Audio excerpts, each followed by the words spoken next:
I've been going to the fucking gym. I lost all this weight. I counted my calories. I'm feeling good. I'm feeling great. But I'm fucking hungry and shit. This is fucking bullshit. It didn't go smooth.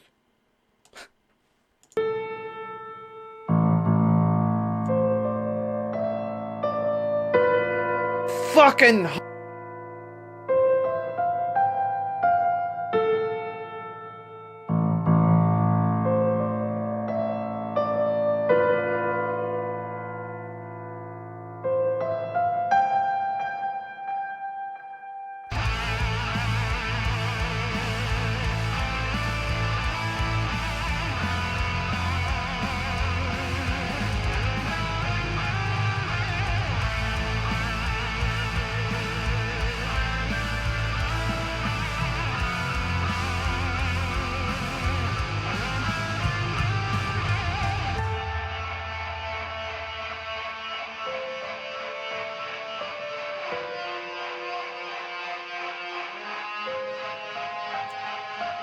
welcome to another motherfucking live stream and shit.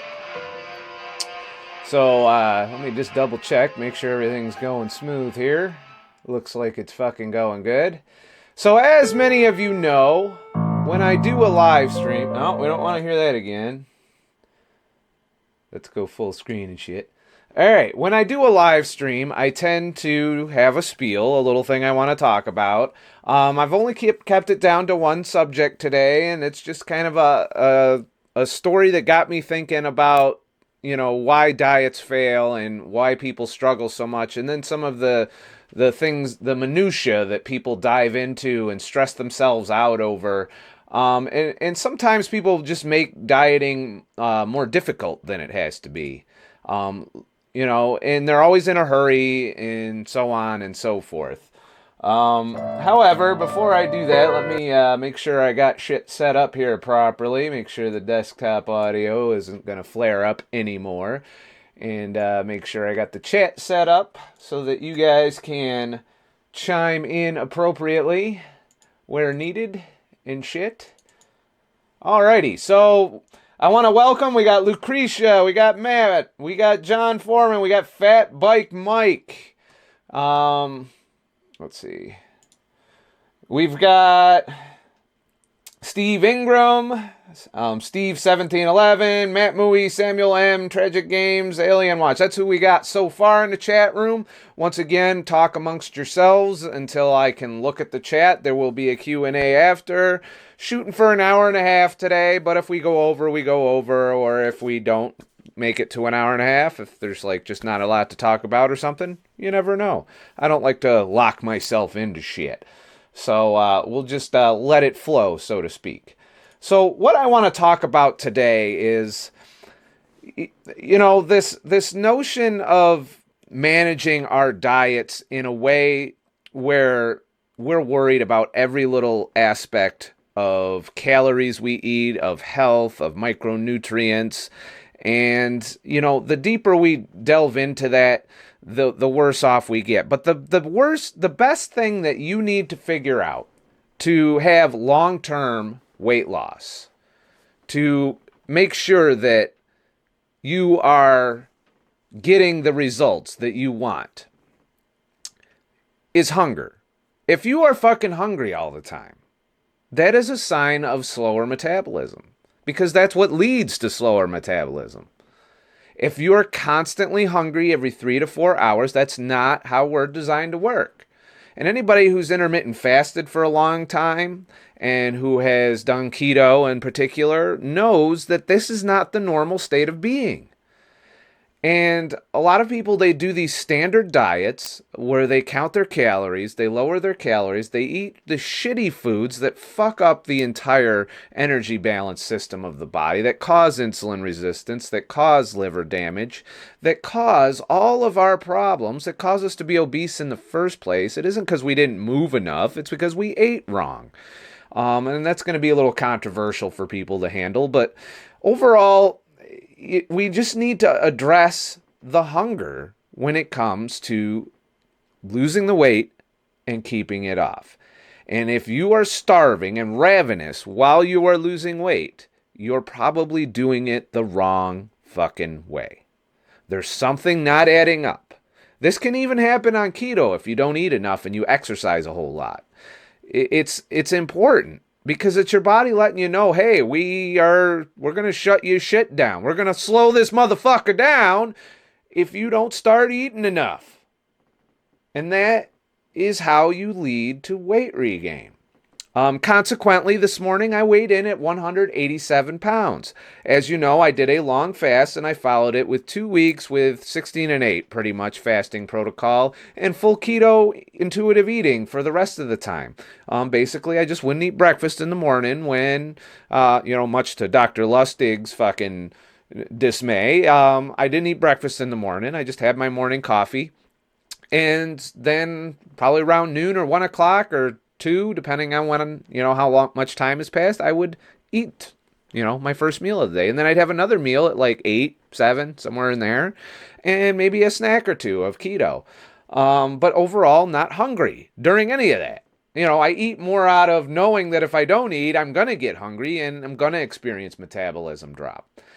And over the past 2 weeks, my metabolism has normalized significantly. It's right on track. My weight is going back down very fucking slowly.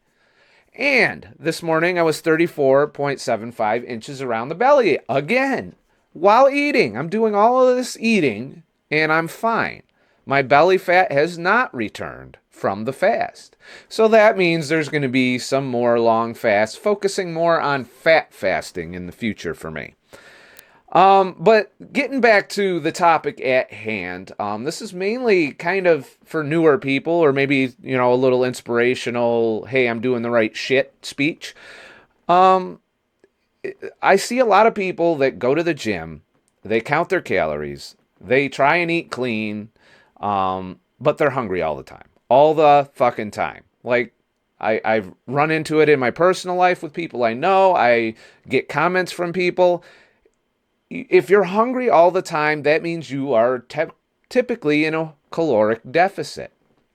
And what happens when you are in a caloric deficit for a certain period of time is your body adjusts your metabolism to fit so that you're burning just the amount of calories that you're eating.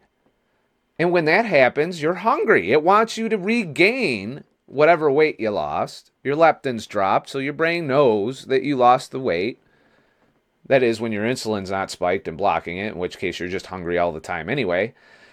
You just need to understand that that is not the proper way to lose weight and keep it off. Now, you can lose weight that way. You can go to the gym, you can count your calories, and drop your metabolism way down. You'll probably plateau at some point, and you may even plateau right where you want to be. You might plateau and you're skinny, you're buff, you're built, or whatever. You see your abs, you're getting your dick sucked. All these things that happen when you achieve your goal through the eat less, move more paradigm. But then you're stuck doing it.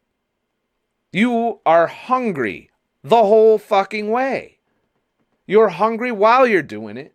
And then when you get to your goal, you're probably even more hungry or ravenous. And some people even start to creep back up after a while, after hitting their goal. And it's a slow creep because they're still doing everything. They're still eating less. They're still eating in a caloric deficit. They're still going to the gym 5-6 times a week.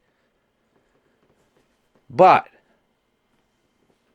they're not addressing the issue. And that is the hormonal problem. The fact that the body can downregulate your metabolism by 500 calories. That it can make that exercise more efficient so that you don't burn as much as my fucking fitness pal says you burn. And it will try and make you hungrier, increase your appetite. You won't get as full as quickly when you sit down to eat. So that when it comes time to eat, you are tending to overeat. And if you're not on the ball with your willpower and on the ball with your fucking macros and your app telling you how many fucking calories you get, your weight's going to come back. And it's going to come back with a vengeance. And it's going to come back a hell of a lot quicker than you pounded it away at the Fuckmaster. So, bottom line is to address the hunger. So how do we do that? Well, this is where I'm going to lose some of the anti-keto motherfuckers that watch my shit. But since I've been keto, hunger is not a thing. I am not hungry at all. Even during some of the more aggressive fasting routines like ADF. You know, we're 36-hour ADF, which I'm returning to next week, or starting tomorrow, actually. And when you get back to them fasting routines, you're not even hungry during the fast. You might initially have that timed ghrelin release, ghrelin, however you fucking say it. That's because you were eating at a certain time before. But then once you slip back into that ADF pattern, that goes away because your body's now expecting to eat every other day. And when you're keto, the hunger's gone. Or when you do a long fast, you still get hunger during the long fast. And if you're not careful and it's a water fast, your metabolism will drop from that. However, keto will ramp you back up, assuming you transition back into a full eating pattern. You'll gain all the weight back from the fast, but then it'll creep back down to the baseline. And if you're lucky, you gain some muscle in the process during the refeed, and you rebuild some of the tissues that you broke down during the long fast, and you eventually stabilize, which is what I have done in the 2 weeks. It took me 2 weeks to get really stable. And I was sweating it. I was like, okay, I got to start my fucking ADF again because, this is kind of bullshit. But as I notice, it's starting to creep down. My belly is kept its gains, so to speak, as far as getting into the 34-inch range. And I know that if I keep doing this and chipping away slowly over time, and I do believe, I think it was Lucretia or one of you said that, hey, motherfucker, it's taking you a long time to reach your goal. I technically could call this my goal. I keep extending my goal. And my goal right now is the low 180s. And stay at the low 180s and stay in the bottom of the 34-inch range. And then I'll call it. This is my goal. I'm happy where I'm at. It's not with abs. It's not, taking my shirt off during the videos. But it is healthy. I feel good. I'm not hungry. I don't have to go to the gym 6 times a week. I exercise when I want to. Now granted, exercise is important for other things like endurance. I do want to go hiking. I am starting to carry gear. I'm getting out and about more, so I'm going to be doing exercise, but I'm actually using that as my exercise. No need to go to the Pound to Fuckmaster. I just go on a hike or carry a huge backpack full of shit along a fucking cliffy fucking outcropping and while trying not to fall to my death. These are all things that are exciting and fun and don't cost a lot of money, and I can do when I want to on my time instead of locking myself into some regimen where I have to go to the gym all the time.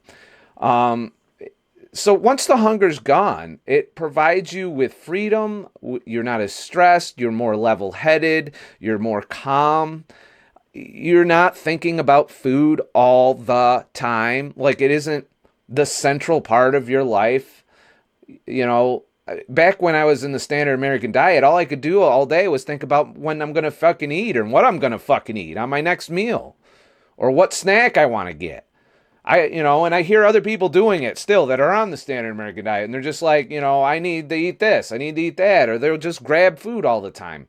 That's your body tricking you into eating. If you don't pay attention, it's because you're hungry, and your body is hungry because of the broken metabolism. And if you were obese and overweight, it tends to be your metabolism needs to be repaired. Even though you got all that energy on board, you're still starving your cells because of the insulin resistance. So it's important to kind of reset that whole system to where you are not hungry. And that's why I advise people start out, go keto for 6 weeks. Don't cheat. Don't break the diet. Become a fat adapted person. A fat, as in you're using fat for energy instead of carbs and glucose. And you will find that the hunger disappears, the cravings disappear, the addiction to sugar disappears. And it's rough. It's a rough 6 weeks. I see a lot of people wash out in that first 6 weeks. And then you can get cranking. You'll lose a lot of weight just doing that, by the way. Then you can start not eating breakfast, and see how far that takes you. Then you start not eating lunch or breakfast and just eating one meal a day for a while and see how far that takes you. You're going to reach various plateaus, and this is a long process. It's not a get skinny quick scheme. You wanted to get skinny quick? Tank your metabolism, pounding the fuckmaster, and restrict your calories, and bust your ass in the gym 6 days a week, doing all kinds of fucking cardio, and you'll lose all that weight. But if you want it gone and to stay gone, I'm 3 years now, it's been gone. I've had some stumbling blocks. I had to learn all of this shit just like you. And now I know that I'm not going to go back up, and that I'm not going to be hungry, and that I'm not forced to bust my ass in the gym. So what inspired me to this particular subject is... Let me switch over here. We're not doing the Q&A yet. I haven't even looked at the chat, so I don't even know what you guys are saying. So I will get back to the chat as soon as we finish this particular segment here. Anyways, this is Ben. Ben wrote me a letter via Facebook. And this is his before and after picture. So let me get to his letter, if I can find it here. He says... My name is Ben. I want to... Oh, hold on. Let me put the whole screen up here. Hey, professional and shit. My name is Ben. I want to take a minute to introduce myself. I'm 51 years old and live in Bedford, Kentucky. 5 times in my life, I've had to lose a massive amount of weight. I'm talking around 100 pounds or so each time. For different reasons in my life. I gained a lot of weight. Won't get into that now, but I'm sure you can relate. And oh yes, anybody that's done the diet roller coaster, done the eat less, move more, has lost weight and regained. I've done it. I've been to 190s before in my life, and I was hungry and starving and ravenous and having to go to the gym, and I plateaued while doing all of that. And then I broke. My will broke. I just couldn't willpower through that anymore. That's part of getting rid of the hunger. It's the important part. On January 1st, 2017, I started another diet at age 50. I joined Planet Fitness and started going at least 5 times a week and lowered my calorie intake and was eating 3 to 4 small meals a day plus snacks. How miserable is that? That's fucking miserable. You're describing if I was like, Satan in charge of building hell, it would look like Planet Fitness, complete with the fucking lunk alarm and the pizza and soda bar by the door so that when you finish pounding the fuckmaster, you can load up because you're going to be pretty hungry at the end of that. Or at least a couple hours after your exercise and you're going to be hungry. That is not fun for me. That is not something that I would ever want to be a part of my life permanently. And if that's how you lose the weight, that's going to be your lifestyle, is doing that the rest of your life. And who the fuck wants to do that? And some people aren't even physically capable of doing that, which is another issue that a lot of the gym rats seem to fucking forget.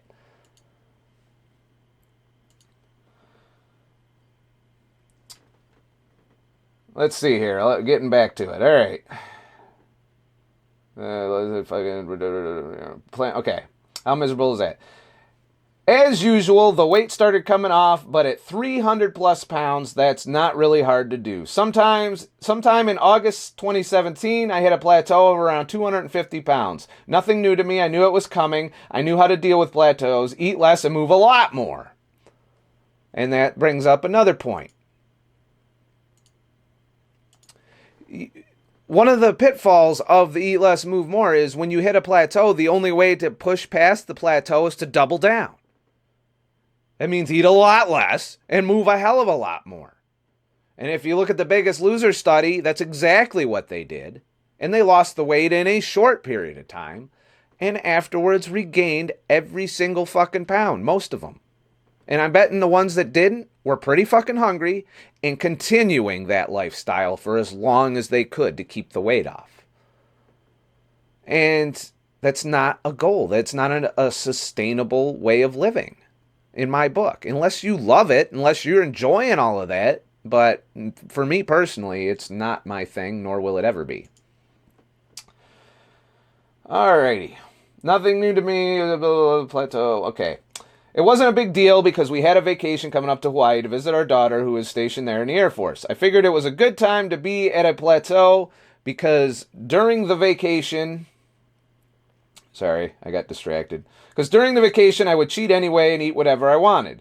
You can't really have cheat days if you're an addictive personality, and especially if you're trying to break this cycle of being hungry all the time and the metabolism drops. You'll set yourself back. I know that. I tried carb cycling. I tried carb night. I tried all of that. And I found that since I've gotten rid of the cheat days... or at least made them very rare, as in maybe once a month if I'm lucky. And so far, I'm more than a month out from the last time I ate something cheaty. But it's, you got to go all the way for a while. And then you'll find you might not even want to cheat on your diet anymore. You might get there. And especially if you did the 6 to 8 weeks and you're doing really good with everything, the social pressures and the mental pressures are still going to be there. But the biological drive of the dopamine system and of your hormones telling you to eat those foods will diminish over time. And the longer you go without a cheat day, the less you'll want one. And I didn't used to believe that. I said, like, oh, I'm always going to like fucking cookies. I'm always going to like bread and pasta. Meanwhile, I don't even have any appetite for bread whatsoever now. I don't look for potato chips anymore. I don't look for any really carby foods. About the only thing that I still miss is pasta, but only in a certain dish. A lot of the pasta dishes that you can think of that I would eat now, I can eat without the pasta and just have the cheese and some low carb sauce and that kind of stuff. And I find that immensely satisfying. But it took time. It was a lot of it's acquired taste, replacing foods that you used to like with foods that are within the diet. And you'll find going forward that the longer you go, the less you want to cheat. So while we were in Hawaii, I decided to save money by only eating lunch and dinner. And when we got back, I weighed in at virtually the same weight as when we went to Hawaii. I couldn't understand why I could eat so much crap and not gain any weight. I Googled it and one of your videos showed up. I can't remember which one, but it led to me understanding intermittent fasting and the ketogenic diet. So basically you're saying that while you were in Hawaii, you were saving money. You didn't just do the fasting. You skipped breakfast and pretty much went to a 16 and 8. And you ended up maintaining your weight instead of gaining, even though you were eating shit. But because you were eating it in a smaller window, your hormones weren't forcing you. You were getting enough calories, and you were eating probably to satiety when you ate. So yeah, you shortened your eating window. And when you first start out at a high level weight, you can easily do that. You can lose weight that way. It's very cool. And I'm just noticing, I'll have to get to the super chats after I finish, but I just noticed I have my phone running in the chat window. Thank you, Joe, and thank you, Dave and MSP, as usual. So let's see here. When we got back home, I weighed versus the same way. I Googled it, and one of your videos showed up.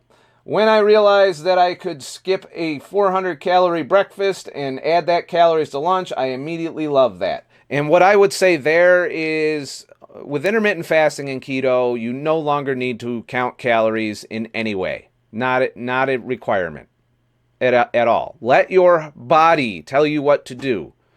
And when you make your body happy, things start happening.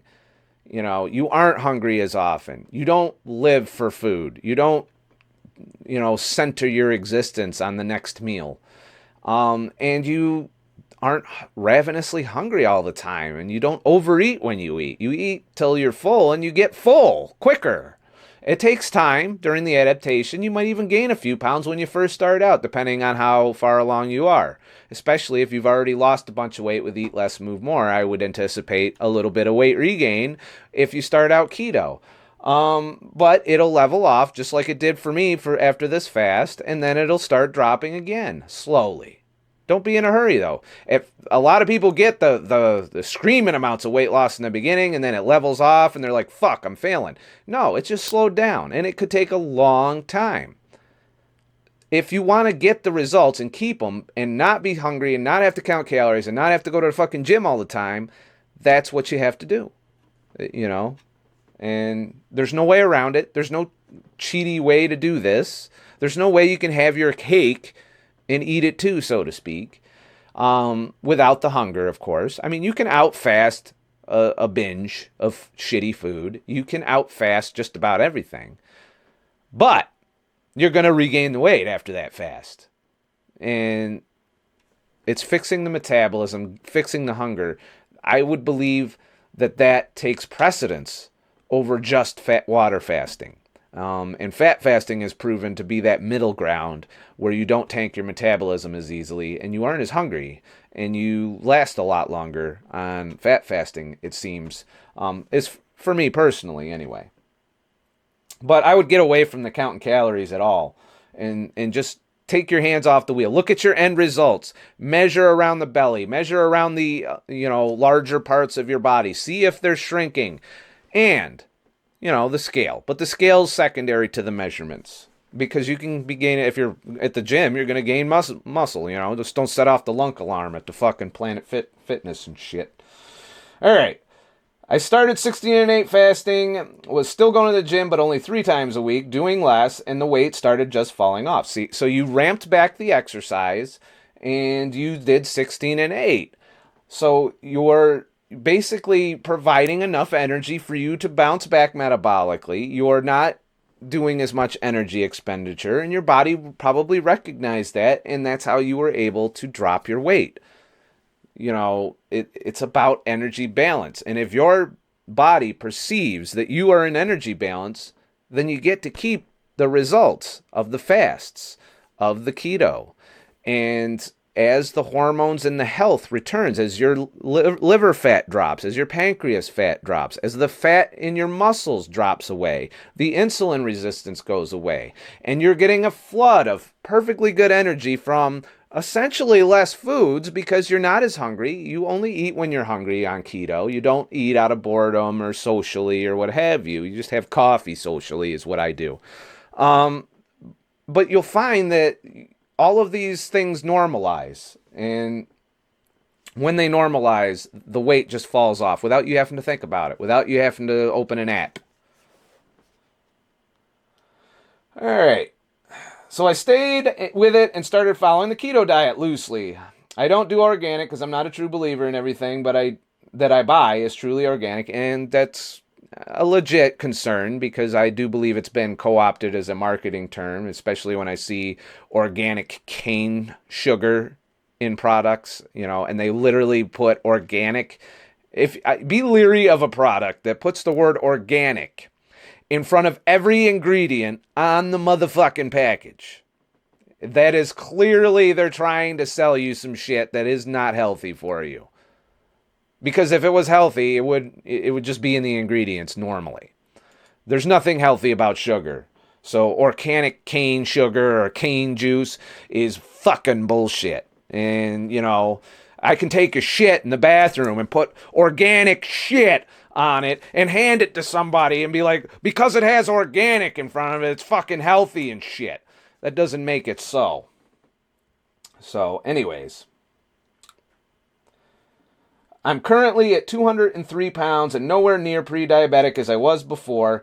I just recently changed to doing 24-hour fasts during the week and a 16 and 8-hour fast on the weekends, and I'm very happy with it. I have reached my goal of losing 100 pounds, but I plan to go to 190 now, or whatever my body decides to end up at. I don't ever plan on changing anything for the rest of my life. Intermittent fasting and keto is the way to live. But I just want to say thank you for all you do and you are changing lives. And that hits me in the feels when you guys send me these letters that I'm actually helping you, make the difference in your life. Like I say, I'm never supposed to be the end point. I shouldn't be your only resource for doing this. I want you to think about these things. I want you to go out and figure them out and do your research on your own. And, you know, I know a lot of you turn to these videos as kind of like a coaching thing, to where I'm kind of just giving you a pep talk for shit that you probably already know, that you've already been practicing, and you just want to know because a lot of the people around you aren't supporting this. You know, I still, to this day, I've been doing this 3 years now, and I still get people that are just like, you know, they raise an eyebrow and they're like, you're doing what? And, you know, in the food environments, and when you're visiting with people and dinners and families and friends, and it's really hard if you don't have somebody telling you that what you're doing is the right shit. Because a lot of the times when we go out and tell people what we're doing, they're like, no, that's not right. That's not right. I saw it on fucking Good Morning America. That's bullshit. U.S. News and World Report says you're gonna fucking die. So it's nice to hear people that are not dying, that are showing results, like Ben and myself and many of you that are currently even in the chat room, probably talking amongst yourselves on your results. And that is kind of how we need to help ourselves in this hostile food environment, this hostile social environment that we find ourselves in. And as we do that, more and more people see our results. More and more people realize they can't sustain the way they've been eating, the way they've been acting, the way they've been exercising. And as they hit the wall of health, you know, the end of their health span, that's where the medications kick in. You have to go to the fucking doctor all the time. That is where most people decide to change. I would like it if people would do this before they get there, because it's a lot easier to do if you do it ahead of time than if you've already fucked yourself up like I did, and like many of you have, even worse than what I did. And then you have to rein it in and fix it. And it can be a lot harder and take a lot longer to repair the damage. You know, you didn't do it in a day. You're not going to undo it very quickly. You know, it's just not how it works. So with that, let's get to the fucking Q&A. I'm sure you guys have been waiting patiently. Let me first bring this up here. How do I bring up my... I need to look at the super chats. Is that on the other page? Sorry, a little bit of crossover problems here. No, I don't want to send myself... Oh, there it is. Open a new window. Alrighty, so we've had 2 super chats right now. That will be... let's see here. Alright. John Gorman, awesome and shit. Thank you for your contribution to the I Don't Want to Drive Uber Tonight fund. And David MSP, thank you for also, and even saying it, so you don't have to drive Uber tonight. I'll watch a replay tonight. And thank you once again, David MSP, you know, being the typical baller he is. He's contributed a lot to this channel. He's going for the reward for most contributed to a YouTube channel of all time, I think. So thank you, thank both of you, and now let's get to the rest of the chat and shit. I'm gonna scroll up a bit and see if I saw any issues here. And I don't see anything going on here. Let me see something here. I'm gonna...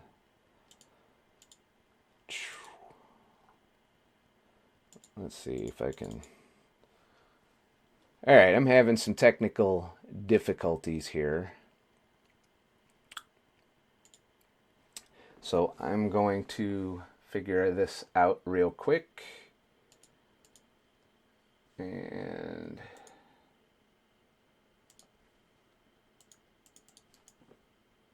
it's fucking up. Alright. Alright, I'm just going to have to ignore the motherfucker and keep him off the screen, but there is an asshole that's ruining the chat for everybody, so we'll just leave that. And I will just read off the comments, because I'm not going to give airtime to a dickhead. So, if I could figure out how to ban the motherfucker, I would. Is there a way to fucking do that? Let's see here. Touch it. Sorry about that. Bringing this shit to a screaming halt. Actually, no. I figured it out, I think. Report.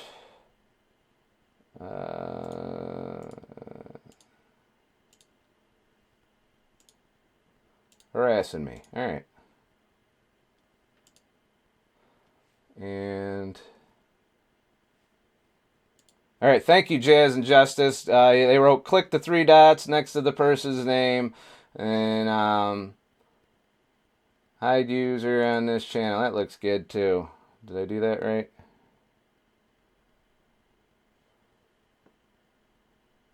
All right, that works. Thank you, Jazz and Justice, for helping me solve that issue for now. He will probably be back. He's a piece of shit. So let's get back to this broadcast and shit. Let's see here. All right, sorry for the slowdown. So now that I can go through, as you can see, that dickhead's deleted, and see if I can sort out some of the comments. This is what happens when you're a one-man band without a moderator. Sometimes shit like that happens. And ironically, this is the first time this has happened on this channel for now. But he's gone, so let's see what else we got here. Rachid Ouchery. Hi, Scott. I've been on keto, intermittent fasting for over a year, but I'm hitting a plateau. I want to try fat fasting for a few weeks to see how it goes. Any advice? How many meals should I eat? How many meals and what to eat? So you've been keto and intermittent fasting. You want to try fat fast. So you're already fat adapted. This is assuming you're not doing cheat days and all of that. Thank you, Dennis Conroy, for your contribution, by the way. I just noticed that. I'm sorry, I was busy dealing with a troll. So let's see. Fat fasting, it's not really hard. All you do is keep your calorie. Involves a little bit of caloric intake monitoring, but not really once you figure out what the foods are. I myself, when I do the fat fast, I keep it in between 600 and 800 calories. Most of it is in heavy cream in my coffee. I'll occasionally have some 100% chocolate with some stevia erythritol on top to sweeten it, and pecans. But you want to keep the protein and carbs under 50 calories total. That's like, 5-6 grams max or something like that. The goal of that is to not turn off autophagy. At the same time, your digestive system keeps going. You don't notice a metabolic drop as quickly, and you feel, satiated. You feel full, so to speak. So there's that. Alrighty. So that's all you have to do, really. That's the only tip is to just do it, and go as long as you're comfortable. And I find that I can go 6-7 days on a fat fast without any issue or effort, and that works pretty well for me. So there's that. So scrolling down. Let's get all caught up here and shit. Alrighty. Roman Graham. Scott, I do 1 meal a day every now and then. I eat oatmeal and peanut butter, and it seems to make me feel like crap every time I eat. Like nerve pain and that foggy head feeling. What is your input? The more fat adapted you are, actually, Roman, are you fat adapted? You says you do 1 meal a day. It didn't say if you were keto. The oatmeal, depending on what brand you are, probably has sugar in it. You could also have a gluten problem. You might be becoming celiac disease or something of that nature. That is a thing. Overall, I would say try just cutting out one or the other at first. You could have developed a nut allergy as well. These are all things that can happen when you're having an inflammation issue. and inflammation, I find, is related to allergic reactions. So I would recommend also getting tested to see if you have celiac disease or if you're starting to have celiac disease. And basically approach it. If the foods make you feel like shit, though, the simplest thing you can do is not eat the foods that make you feel like shit. You can identify them easy enough by just a process of elimination. Eliminate one for a week, and if you feel the symptoms still, switch and eliminate the other one. You still feel the symptoms still, then it's both of them. But from what you're describing to me, that I would be concerned with, those kinds of issues. And ultimately, if you're keto, you can't eat any of that shit anyway, not even the peanut butter because of the carb content. I mean, you could have like a spoonful at best. So let's see what else we got here. Elizabeth S., how do you keep from binging after a water fast? That's a very good question, because a water fast does drop your metabolism significantly during the water fast. And since even, I'm going to go back to the well of keto here. If you go back with keto and refeed with keto, you will bounce back. You might regain some of the weight or all of the weight from the water fast, but your metabolism will ramp back up as you eat keto, as you fat adapt. And if you're not fat adapted and you do this, it might even take 6 weeks to do this. But then you'll start to drop back down and normalize, and then you will reach that set point again. And hopefully the fast helped lower that set point, but I can't guarantee that. I'm finding that water fasting isn't moving the needle for me, set point wise, anymore. If I do a long water fast, I regain all of the weight and then some from the water fast. Fat fasting seems to have similar results, but you do seem to keep a few pounds of the weight loss when you start the refeed process. The important thing is the refeed. Fasting is breaking shit down. You need to rebuild it.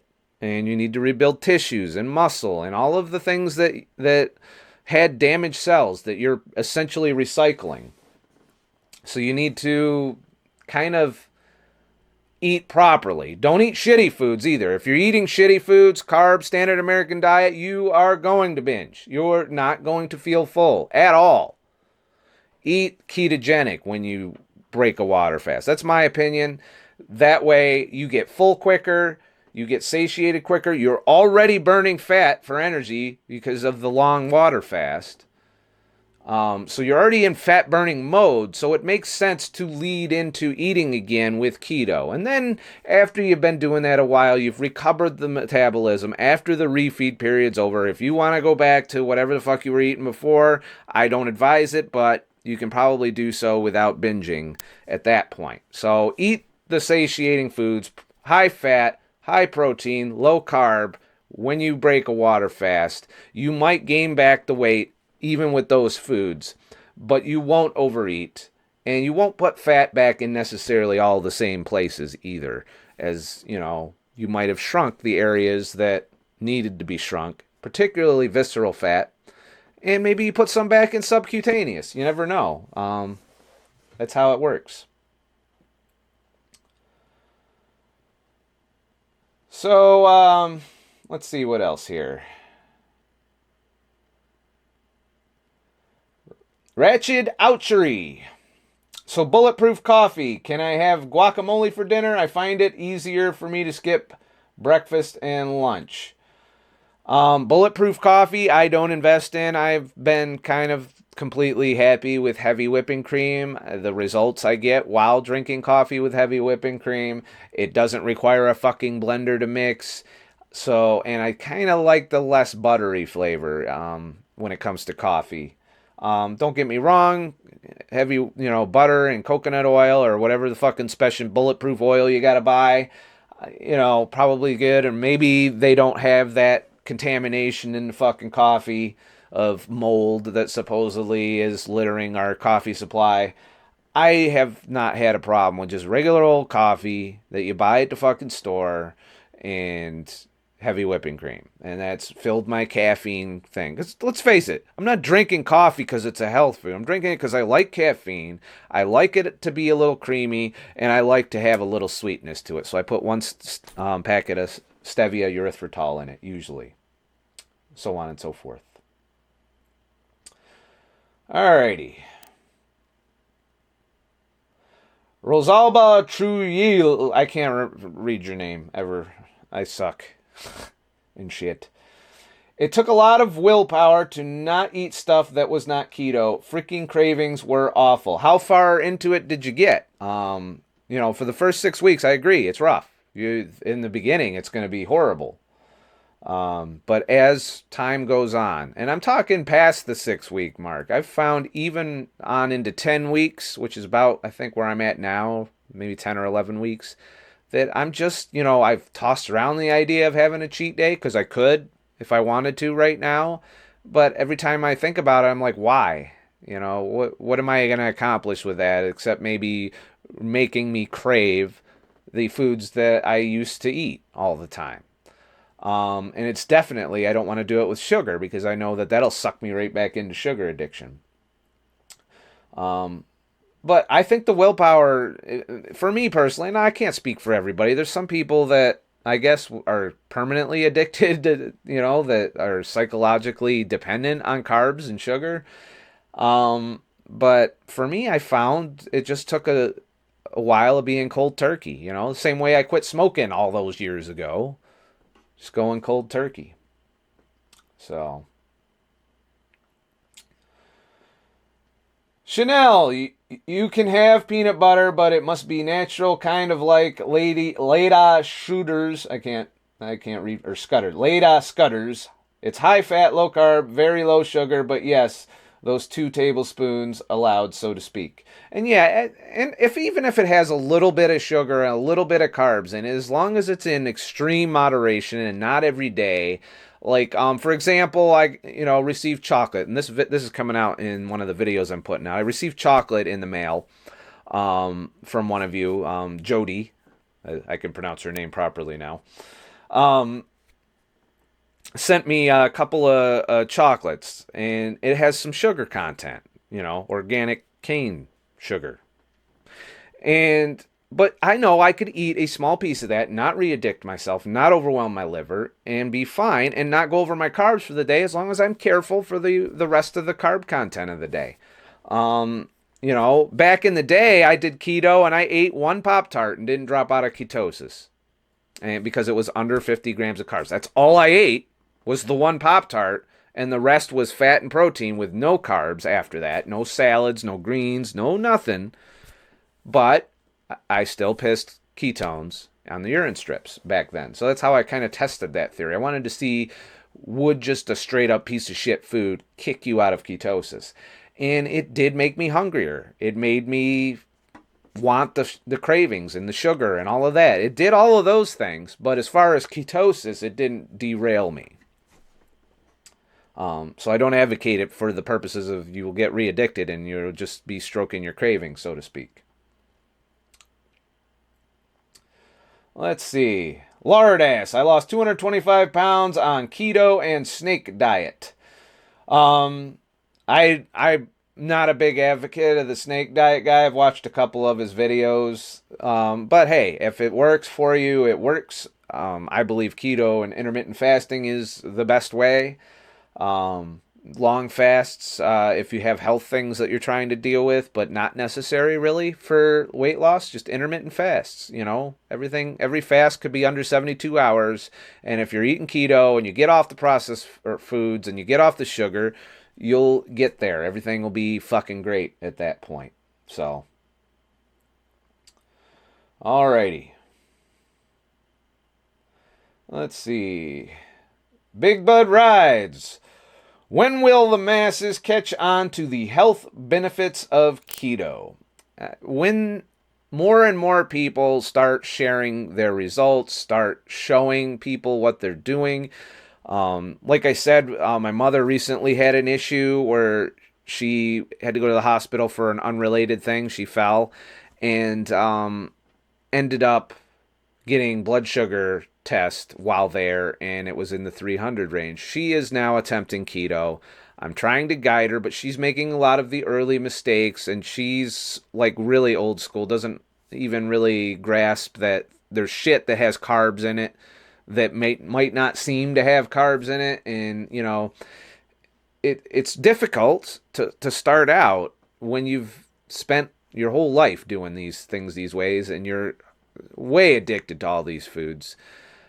You got to break the cycle, and that's the big thing that needs to happen with people. And it's very difficult in today's society because of all of the sugar addiction, all of the carb addiction, all of the things going on that are just fucking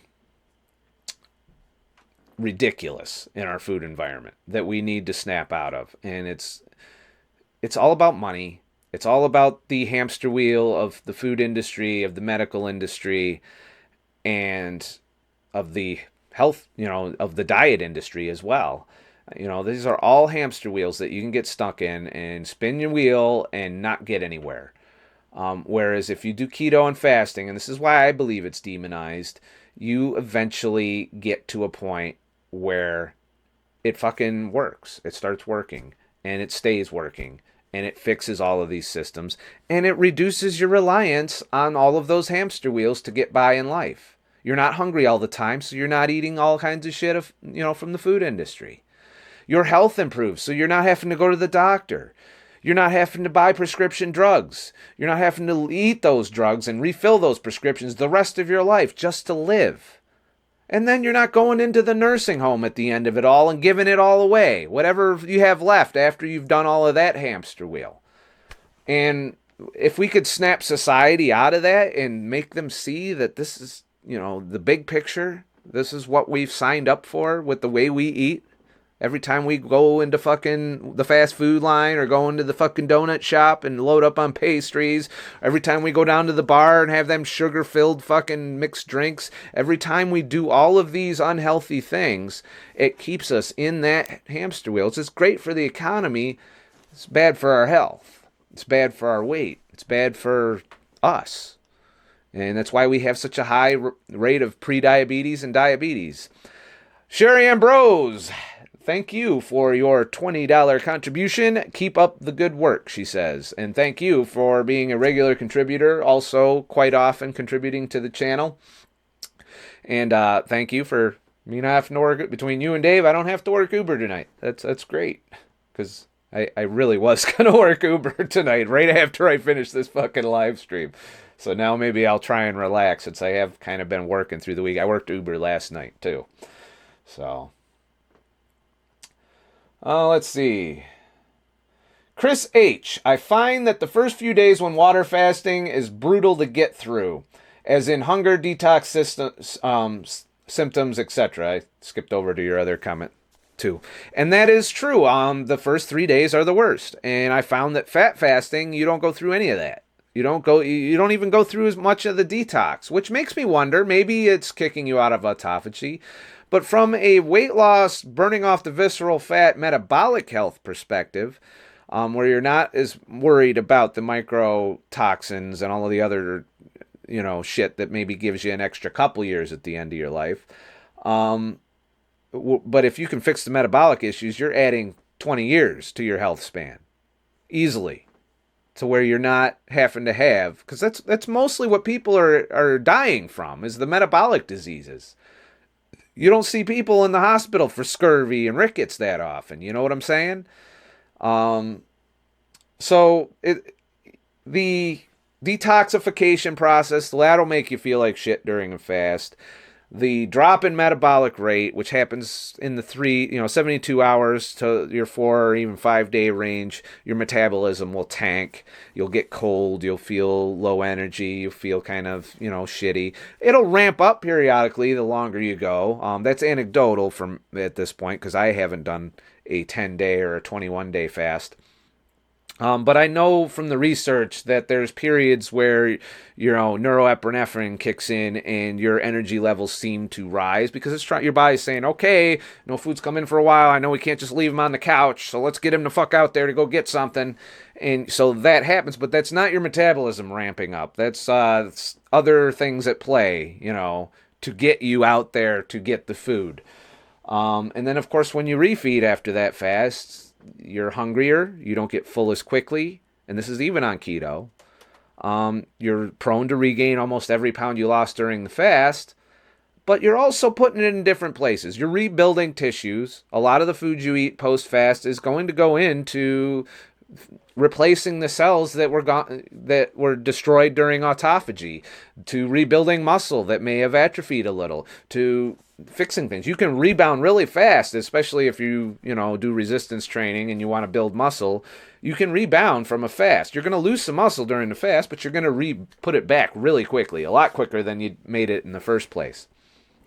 So, these are all factors on the water fast, and it's made me evaluate whether or not I even want to bother with long water fasts going forward, because, fasting gets me most of the way there.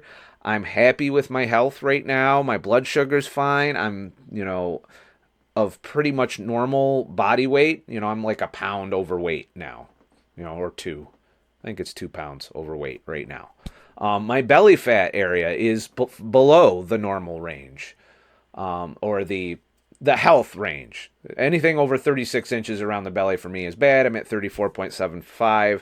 I want to be at 34 inches so that I have that play. So if I gain an inch and lose an inch, which tends to happen, you can gain an inch and lose an inch over a short-term period. I just want to stay in the zone, so to speak. Rosalba wrote again, I've been keto for 14 months, and she wrote down here, she feels amazing. I ate fried onion rings and it made me get crazy cravings. So yeah, that's why you got to stay it. Once you become keto, especially if you've done it for 14 months, you got to stay that way, because it just takes one meal, one cheat meal, and you're done. You're craving again. You want it again. It's that good. They fucking developed this shit in a fucking lab to make you feel great when you eat it, to love it. And lo and behold, you end up craving it again. You could even get sucked back in and just fall completely off keto. You can't cheat. I wish there was a way. I've tried so many ways to still have the fucked up foods in my life without the health consequences, without the hunger and cravings, without the issues, and I just can't. I've tried so many times. I know that if I have that cheat meal, I'm going to have a recovery period, a long pain in the ass recovery period of increased cravings, increased hunger, decreased satiety, metabolic issues, energy crisis. Because when you're a fat burner and you put one of these high carb loads in there, it's going to hit you hard. You're going to almost feel drunk, depending on how bad you got with the carbs. And that is a result of you very quickly introducing glucose to your blood, while your body's like used to just burning fat and throwing ketones in the blood. And that very quick slam of blood sugar is going to just destroy you energy-wise. Your body's going to be like, what the fuck happened? And that's why another discouraging reason for cheat days. I hate to be the killjoy. Some of you may even unsubscribe because I said that shit, but cheat days got to go. It's the only way to commit.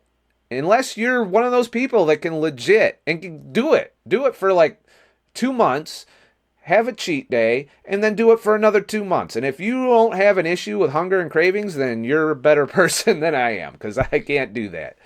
I struggle with it for quite a while after I have a cheat day or multiple cheat days. And then I have to get back on the horse, like I always say. And eventually you get there, And like I said, the longer you go, the less cheat days you need. And the more creative you get with the foods you can have. Keto desserts. Those are junk foods too. I have junk food in my life. It's keto junk food, but it's still junk food. I know I don't want to eat it every day. I don't want to eat shit tons of it. You know, I've mentioned Halo Top on more than one occasion. That's one of my regular treats, so to speak, that I don't eat every day. But it doesn't cause me cravings or hunger issues as long as I only have like 5, 6 spoonfuls, 4 or 5, sometimes just one or two, mixed with something else, or just a little dab on top of something. So, it's all about moderation with the junk foods, even the keto junk foods. But you don't want to get sucked right back into that addiction cycle. Let's see here. What else? I'm scrolling down some.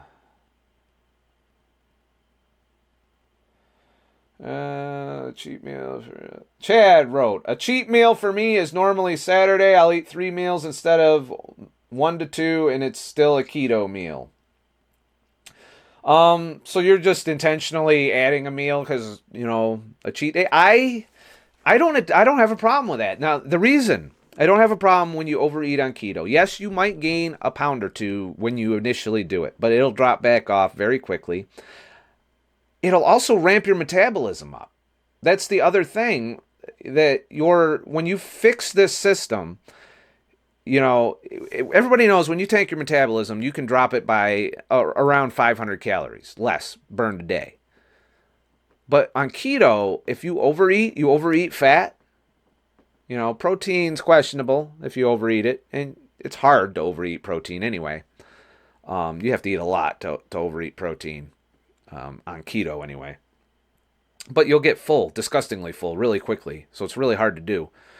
But your metabolism will ramp up. You might burn 500 additional calories at rest per day if you overeat keto. And if you're working out, you're doing lots of physical activity, you're probably not even overeating keto. You're probably eating just the right amount to pay for your workouts. Your body will make you hungry appropriately on keto. It will keep you from getting full on keto, depending on your energy needs. If you sit in like a room like this all day, you don't need a lot of food. If you're out and about, physically moving around, even just if it's walking around a lot, you will want to eat a little more. It's your body's way of keeping that energy balance. When everything's working properly, when you fix the damage, that's how it should work. Now, early on, it might not work this way because you're still got a lot of the insulin resistance. You still got a lot of the problems. But as you get to where I'm at, where I'm really close to the goal, where I'm like on the last 5 pounds, so to speak, 10 if I wanted to get to my high school weight, it just becomes a lot easier once you get to that point. Chris H. Will fasting eventually tighten loose skin?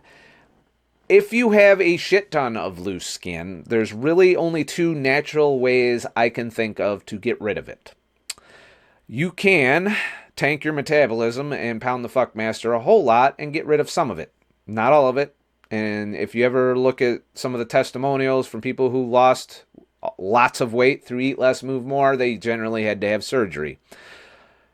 Loose skin is not going to go away quickly, and it requires a lot of fasts, a lot of long fasts to tear into it, because you will consume extra skin through autophagy during a long fast, but you won't do it at the rate that you want to do it. It'll take a long time, especially if you were morbidly obese or massively obese to begin with. The loose skin is going to take a while to go away. Sometimes you'll be fortunate and it'll just fall in a way that doesn't look too bad. I think I'm in that category. My belly fat area does sag a little and it bloats really easily, but it's not too bad. Under my ass cheeks, I got that loose skin there too. So, it's not sightly, but I know that I'm going to be fasting. I'm going to do long fasts in the future, and I know I'll be chipping away at that, but it's not going to go anywhere for a long time.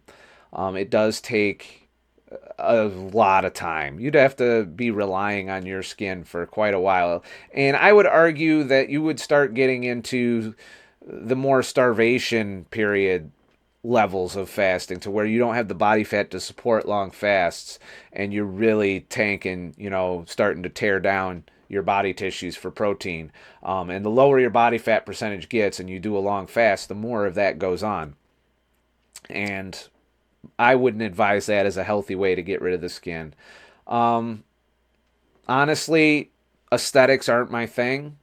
So if I had a shit ton of loose skin, I probably would just say, oh, I'd probably even fuck with people and flap it around and shit. But that's just me. I did this for health purposes. I didn't do this for aesthetics and appearance. I'm happy with the way I look. I got my beard. So there's that. So, yeah, over time, you can lose some of it, but you'll never get there.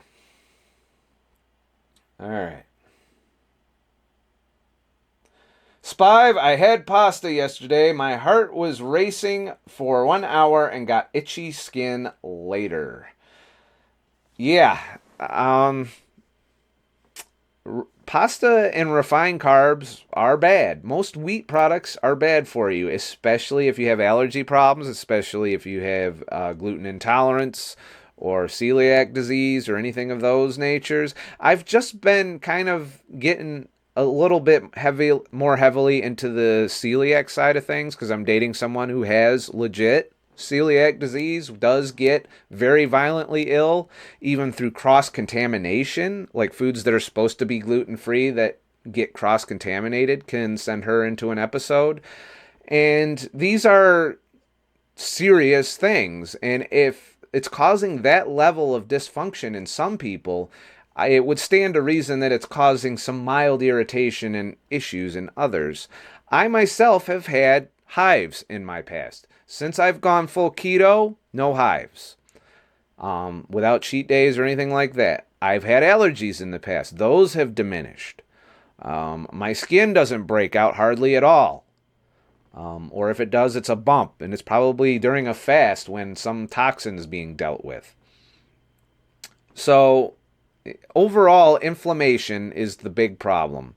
And I believe most of our modern wheat products cause levels of inflammation, high levels of inflammation, and that can open you up to all kinds of allergic problems.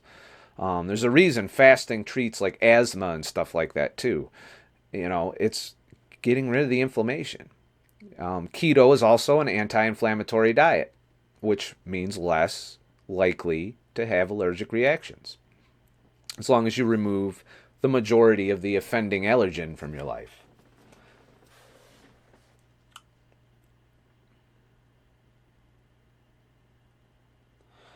Let's see. What else we got here? How we doing on time here? We're at 1 hour and 8. Like I said today, I'm going to shoot for an hour and a half. I think 2 hours is just a little too long for a video for people to hang. I do apologize for the occasional dead air. I'm a little bit not on the ball today. So there's that. Jazz and Justice. Scott, what are your thoughts on ketone salts and have you tried them? I am not looking to supplement ketones because I know how to make them. It turns out it's free. I put salt on a lot of my foods and that reduces my cramps. I do still occasionally get cramps. Usually if I skip my magnesium salt baths, my Epsom salt baths, which I take quite often, and if I don't eat enough, sodium in my diet, I tend to cramp up a lot more. But if I fix that problem, I put more sodium in the diet, the cramps go away. So it's gotten a lot better the longer I stay keto. I will say that. I do probably retain more water now than I did in the beginning, which is a sign that the body does start to hold on to more electrolytes the longer you stay. I do believe that cheat days fuck that up, because you do regain shit tons of water weight during them, and that throws the whole system out of whack. I believe that can probably cause some kidney problems, but that's just kind of my thoughts on that. I don't like supplements. I'll never be into supplements. You'll never see me walking into GNC to buy a supplement. I just don't believe in them. We didn't need them for millions of years. We didn't need supplementation. You know? Yeah, there were people who were malnourished. Yeah, there were people that were undernutritioned. But overall, if you have access to food, you have access to everything you need to survive. That's kind of where I'm coming from. And I shouldn't have to pay $50, $30, $20 every couple, every month to take a pill so that I can be healthier. I don't know that health expands my lifespan at all. I don't know if it expands my health span at all. I could not take those supplements and probably be fine for the rest of my life and not have to go to the doctor, not have to be on pills, not have to be on supplements to survive. Time will tell. I am getting my blood work soon, so we'll see. We'll see how my vitamins are and all of that. And then I'll have to react to that. Maybe then I will evaluate. That's the only thing I could see needing a supplementation is if I am deficient or cannot make something that's essential for my survival. If I couldn't make ketones, I'd probably be fucked right now. So I'm pretty sure I don't need to take exogenous ketones to get some perceived 5 to 10% benefit over what I'm already doing. And spend shit tons of money in the process. That's the minimalist. The minimalist in me, just can't see the diminishing returns. I wouldn't be getting a lot of value for the time, energy, money spent on supplements when I can get most of the way there just doing what I'm doing, which is completely free. It's a matter of just not doing specific things like eating standard American diet, eating carbs and sugar. That is what gets you healthy, in my opinion. When you start jumping into that optimal health realm to where you're trying to make your diet as efficient and powerful as possible, you're putting a whole lot of energy into a small amount of return that really hasn't been proven. I had not seen a lot of studies that show a significant increase in mortality based on supplementation. If there is one, send it to the ScottTheTruckDriver.com link for research, and I will look into it. Psychic Outlaw Chanel, would you take herbs such as garlic if you got sick? I don't get sick very often, ironically, but if I were to get sick, I would fast. I would do a long fast. And I would probably recover a lot quicker. That's our natural instinct, is to fast when we are injured or ill. And I would succumb to that. I would probably do a water fast. If I required healing, I would do a water fast because I know I would break down the damaged tissue.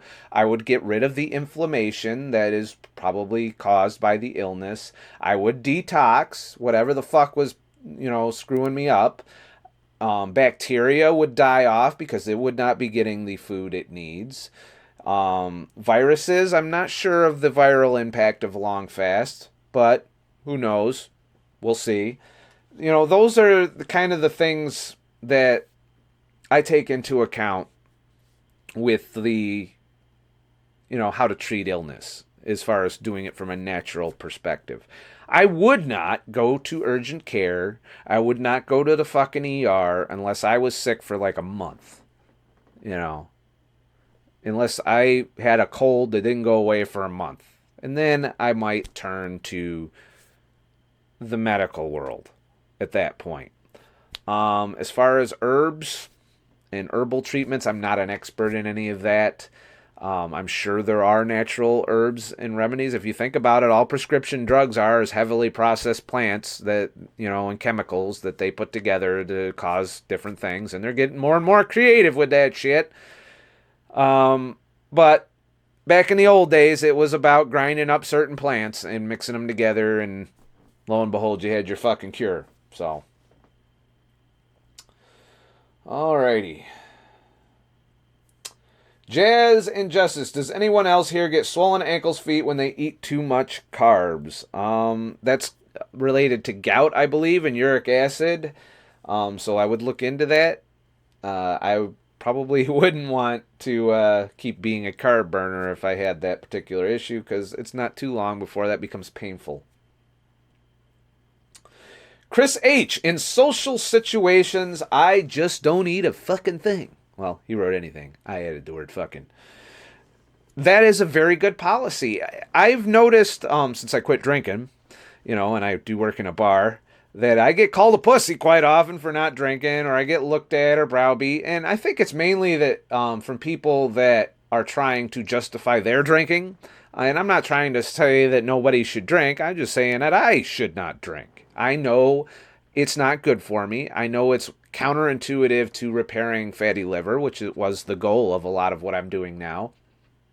And I think I'm pretty much almost there, if not already there. I'd have to get a scan to be sure. And maybe when I go to the doctor, I'll say, hey, can you check and see if I got a fatty liver? And maybe I'll get lucky and they'll be like, okay, yeah, well, look. And that'd be cool if I could find out if that's cured. Because I know I had it before.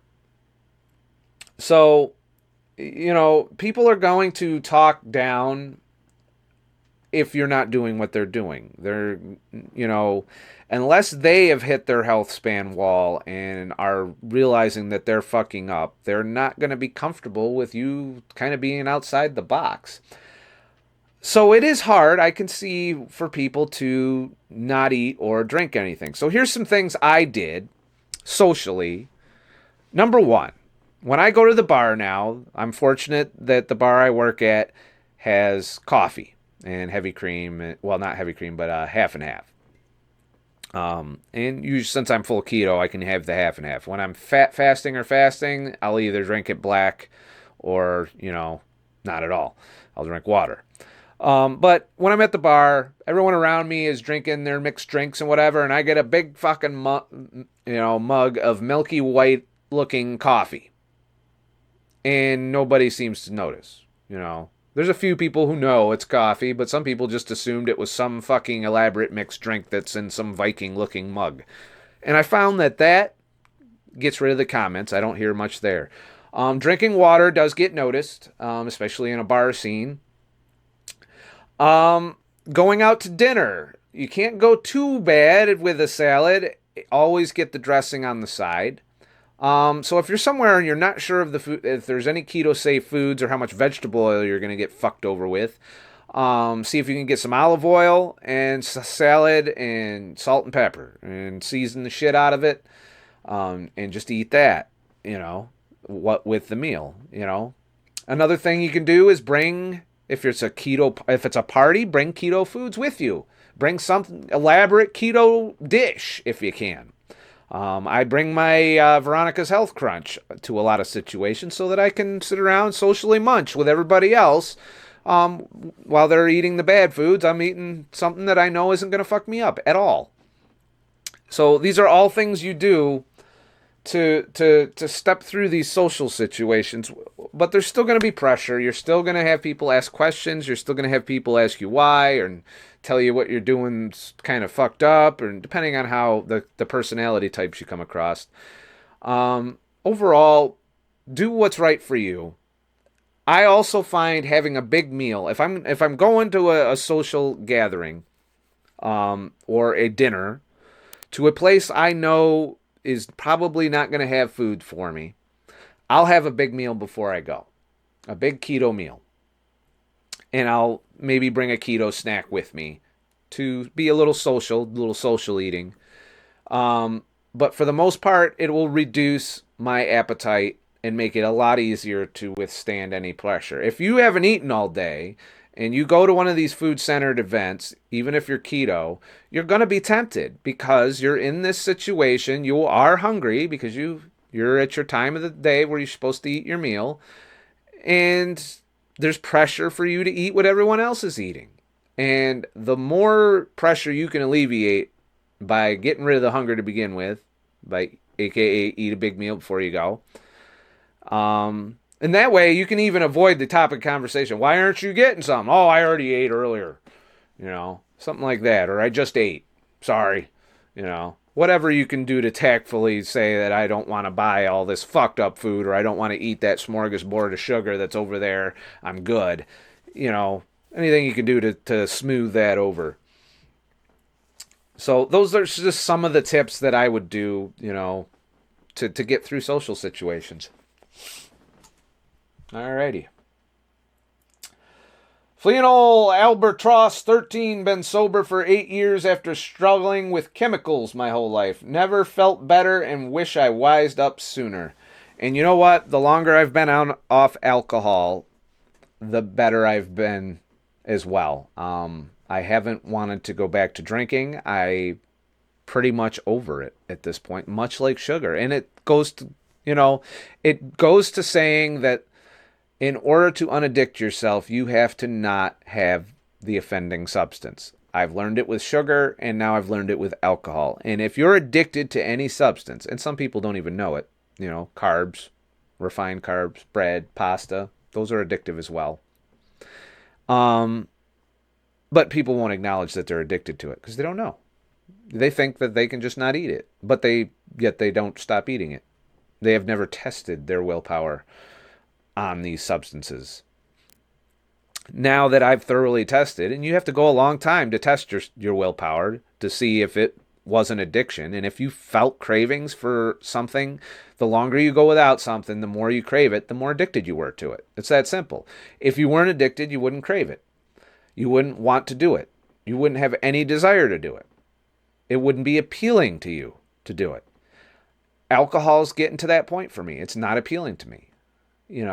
I used to use it to deal with emotional problems, with depression, with stress, with all the shit that life threw at me. Turns out becoming a minimalist, getting out of the corporate world, spending more time socially with friends, even dating again. These are all things that got me to the place where I used to think alcohol would get me. And it didn't get me there. It just got me into whole lots of trouble and whole lots of health problems and whole lots of hangovers and, elaborate drunk stories to tell people. So, socially I don't drink anymore. I don't eat sugar. It's I've been definitely exposed to every situation where somebody's like, "What the fuck? Why aren't you doing that?" So, I haven't even been checking the stream. Has it been looking good? Yeah. All right. See, I get so into talking, I don't pay attention to making sure everything's proper. It says good, so internet's holding up. Alrighty. CS, Scott's turning into a self-denying monk. No, I'm not a monk. If by monk, doesn't that you'll go off to some fucking retreat and just kind of like not do anything anymore? That's not me. I still have vices, so to speak, like caffeine, for example. I still struggle with the minimalism side and particularly the consumption side of minimalism. I'll sometimes buy something that I didn't really need or doesn't serve a good enough purpose in my life. But I'm still in the dating world. I've started a relationship with someone, whom I've mentioned a couple times now. So I'm not a monk, all right? I haven't become a monk. So yeah, Scott, don't tell me you've stopped spanking the monkey too. No, I still fap. I'm proud of it. Maybe that's my other vice. You got to get your dopamine somewhere. Turns out fapping doesn't have a lot of health consequences. So now that we've got that out on the table, let's see. What else we got here? Rosalba, did anyone see Jason Widrock's video in which he says they put sugar in cigarettes? They do that so that people can inhale much deeper. I didn't know about Jason Widrock. I don't know who that is, but I did see a documentary that did mention that they used to put sugar in cigarettes. And I think I read it in this little handy book, Pure White and Deadly, which was written the same time that we were told to not eat fat by Ansel Keys. John Yudkin was the other side of the coin, and he lost that battle, and hence our epidemic of disease. So yeah, I have heard that's one of the things they do. It's all about dopamine, and they do it with foods though too. That's what people don't realize. If you look at food documentaries and stuff on processed food, they try and find the bliss point. You know, the bliss point's a nice way of saying, how can we light up that fucking dopamine? How can the nucleus accumbens glow so that you could see it from fucking space? That's what that goes into the foods that you go out to eat all the time, because they want you to have a huge dopamine response and then have the reward-seeking behavior that follows. That's the thing that we're fighting against. You have to snap the fuck out of that, and you can't be lighting your shit up, even with a cheat meal, if you're going to escape that. So, smoking one. What's smoking one? I think that was the one I was just talking about, but if not, repost. If I missed your question, keep posting it, and eventually it'll probably catch my attention. The chat moves too fast, and I don't like not giving concise answers to questions that get asked of me. Roman Graham, Scott, ever make your way to Columbia, South Carolina? Yes, I have been through Columbia, South Carolina as a trucker, but I've not started traveling. There will be travel. I am definitely gearing up for that. There'll be a video out tomorrow instead of the vlog, which I said, instead of the daily vlog, if I do a regular video, that'll be there instead of the video, the uncut shit that I'm going to do now. But we'll get into that in a minute. But I do plan on doing road trips and traveling and maybe doing some meet and greet shit. Hopefully I don't get murdered like some other tubers that did that shit did. But, we'll see. I don't think anybody here wants to kill me except that troll that we had earlier. But he'll never confront me, I guess.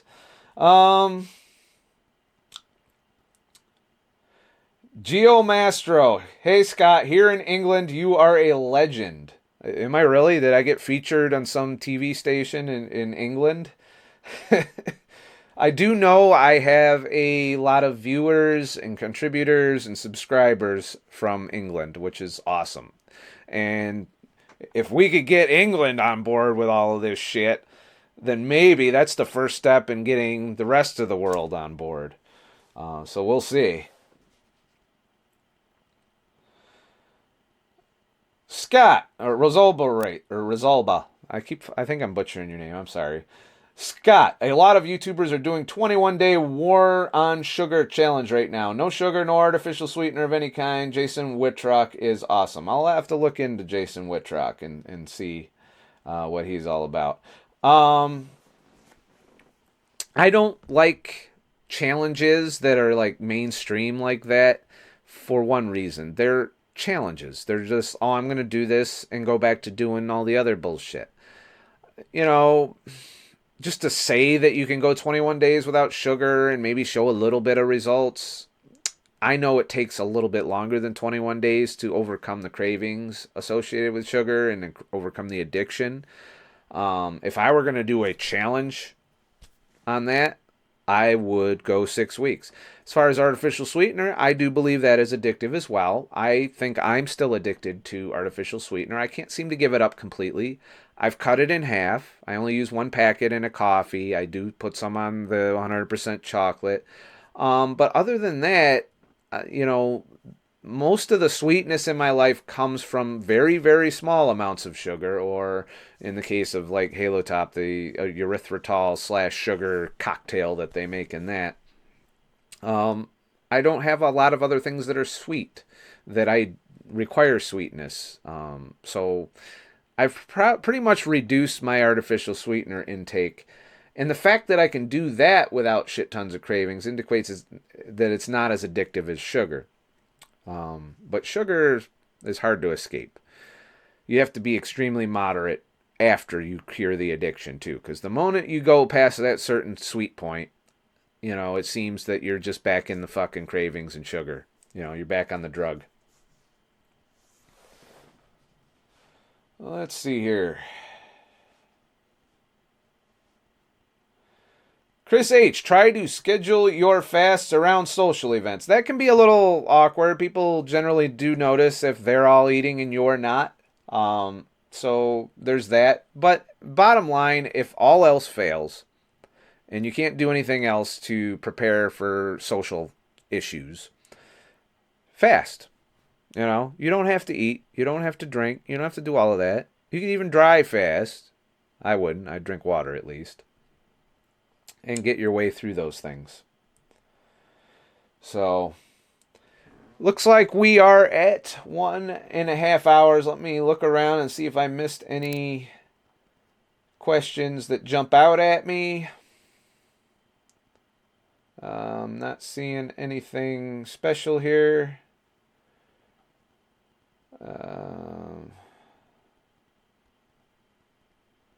Nothing going on there. Sean Echoes.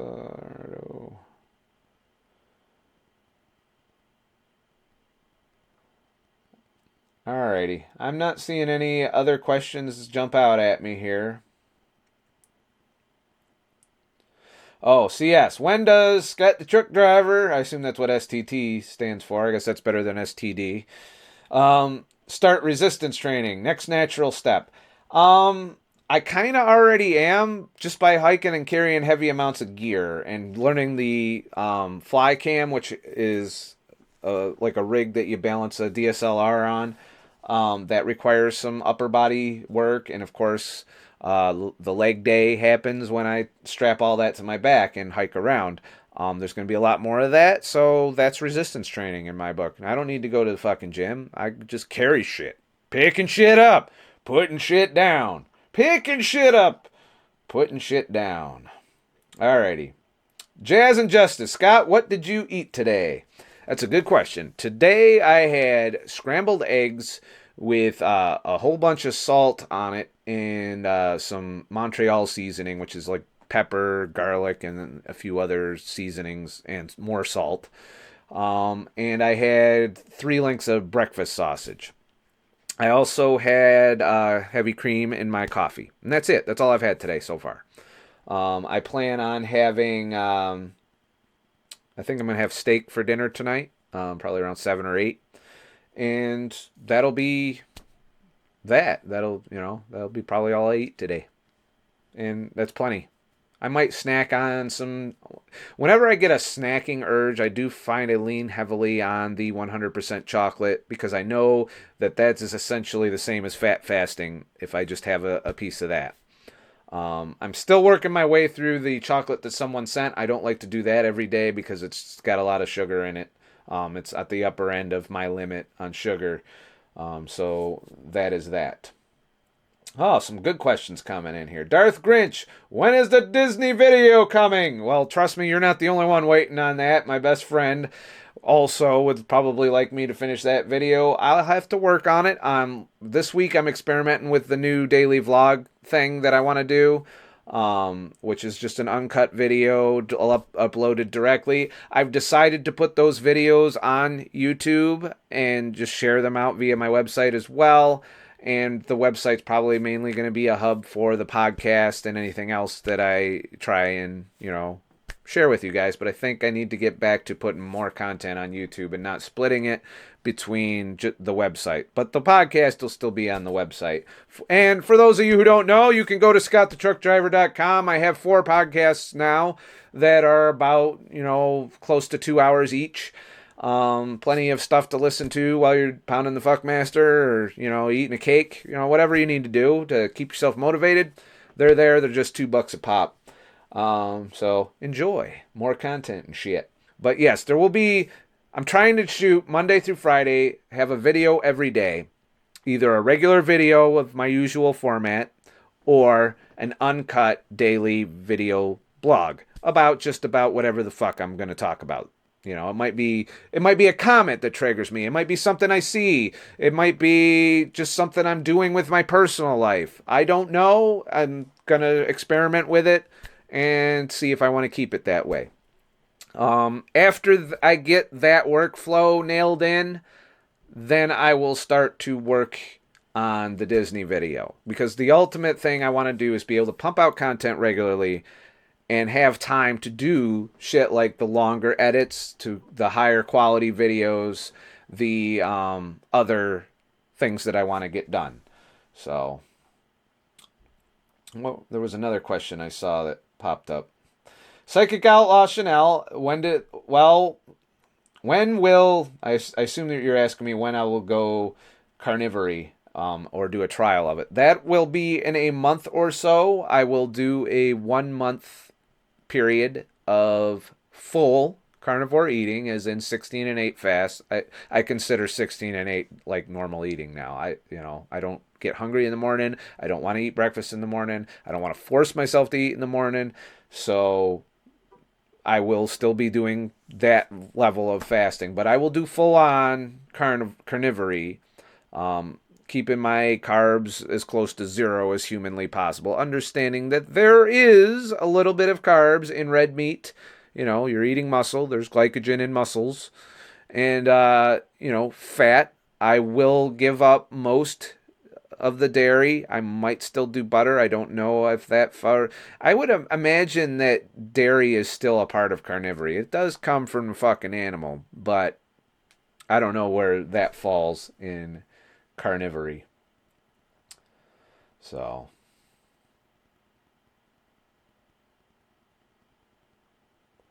let's see here.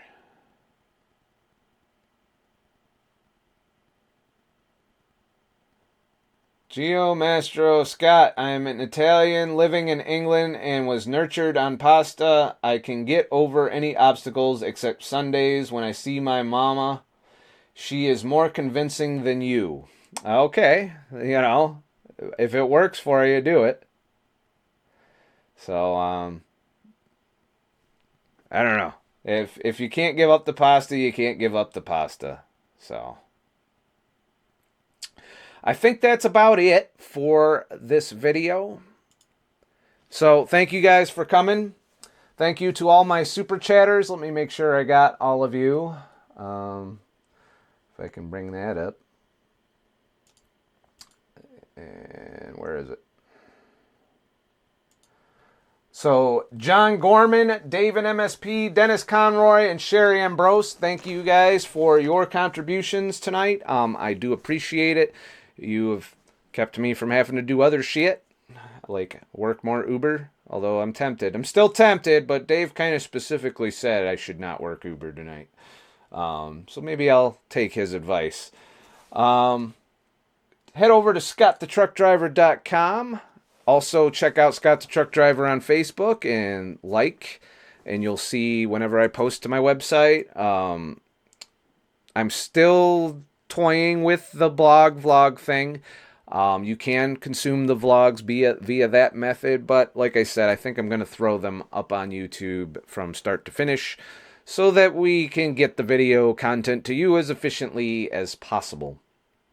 So we will see what happens going forward. And, ultimately, I'm trying to make it more efficient, which might mean less editing, less green screening, that kind of stuff, and a little bit lower camera quality. This camera right here, even though it's lower quality from streaming, I'm finding gets the job done, especially when it comes to run and gun vlogging. It's it doesn't require a lot of setup. It doesn't require a lot of issues. I can turn it on, fire, and literally upload the video directly from the camera to YouTube without re-encoding it. I just figured that out the other day. So that way I can get content to you guys a lot more efficiently. And, I don't want to overdo it on that. The main reason I wanted to switch to this is to free up some of the production time to go towards the research and looking into articles. I do have a big pile of shit that I have to fucking go through and that you guys want me to look into. And just keep it coming. Keep submitting it through the research on the website that comes in. I file them with my emails so that I can go through and one by one check out all of your stuff. Keep writing. I do read all of them. I don't necessarily get to answer all of them. But as you can see, occasionally you'll make your way into a video or a live stream or a podcast where I talk about your question, your letter, or whatever. So there's that. So thank you all. And remember, even though I try to sound like a fucking expert, I'm not a fucking expert. I'm just a fucking asshole. And I'm going to stall a little bit so that I can play the February credits for those who have contributed to the channel and have kept me from having to go back to work full time at Uber and have offset Logan Paul's stupidity when it comes to ad revenue. So here we go. Maybe I can get this up. It's going to make noise. That's not what I want. All right. We want that full screen. All right, now the credits are ready to roll and shit. So thank you guys for coming tonight. I will also continue to try and do one live stream a week, and I'm looking at doing mobile live streams going forward. So that way, I do want to. I think the next live stream I do, I'm going to try it from the phone app, just because I want to see how that works. I want to see if I can do it from anywhere, because if I'm going to travel, I'd like to be able to still keep in touch with you guys without a lot of, editing or production requirements. I want to take you guys with me a lot more efficiently. So thank you all for coming, and look forward to those live streams, or that live stream this week. I haven't figured out a day yet for that, but I'm going to take the phone, literally leave, hang out somewhere, probably in my car, and live stream live somewhere. I'll use the DJI Osmo that David MSP sent me to film it, which I'm finding, well, you'll see for yourself in tomorrow's video, but I'm finding that the S8 Plus does a pretty good job when combined with that gimbal as far as run and gun video footage. It's almost on par with the camera you're watching me on now, with the exception that this one can zoom in really far away and run for really long periods of time. So that's that. So on to the credits.